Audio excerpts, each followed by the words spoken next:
இனிய காலை வணக்கம் அன்பு நண்பர்களே.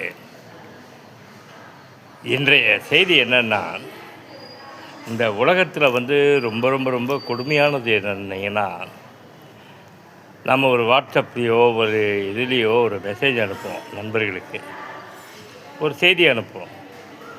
அதை பார்த்துட்டு எந்த விதமான பதிலும் அனுப்பாமல் ரியாக்ட் பண்ணாமல் சில பேர் இருப்பாங்க. அப்போ ஒரு வலிக்கும் பாருங்கள் இதயம். அது கொடூரமானது அந்த இதய வலி. தயவு செய்து ஒரு பிறவியில் மனிதனை மதிக்க கற்றுங்கள்.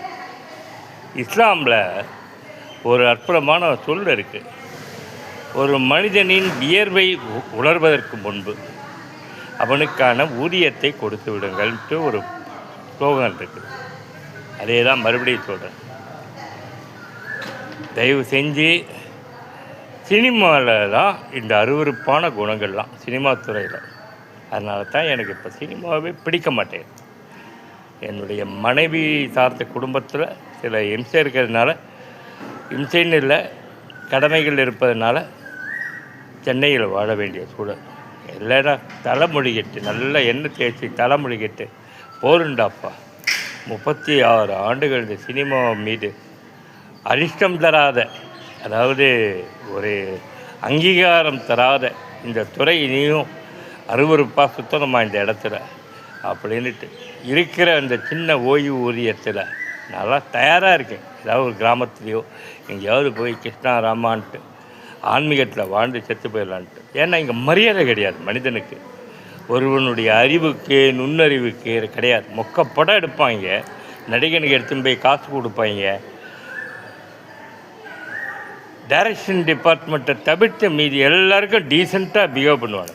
இந்த உதவி டைரக்டர் கதை விவாதத்துக்கு போகிறது எச்சப்பழப்பு. அதுக்கெல்லாம் அதிர்ஷ்டம் வேணும். அதுக்காக நல்ல டைரக்டர்ஸும் இருக்காங்க. அந்த கதை விவாதத்தை கூப்பிட்றவங்கெல்லாம் பரவாயில்ல, இவர் புத்திசாலி தான், இவர் அறிவாளி தான், இவருக்கு முறையான மரியாதை தரணுன்ட்டு.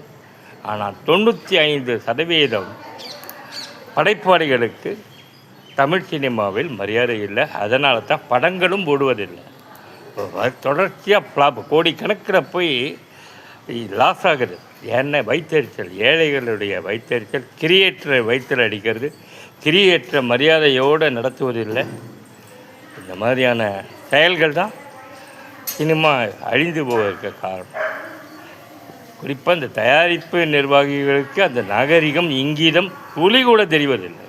அவங்கெல்லாம் இந்த கேட்டகரி ஆச்சே, இந்த டெசிக்னேஷன் ஆச்சே, அவங்கள டீசெண்டாக பிஹேவ் பண்ணுன்ட்டு மாற்றம்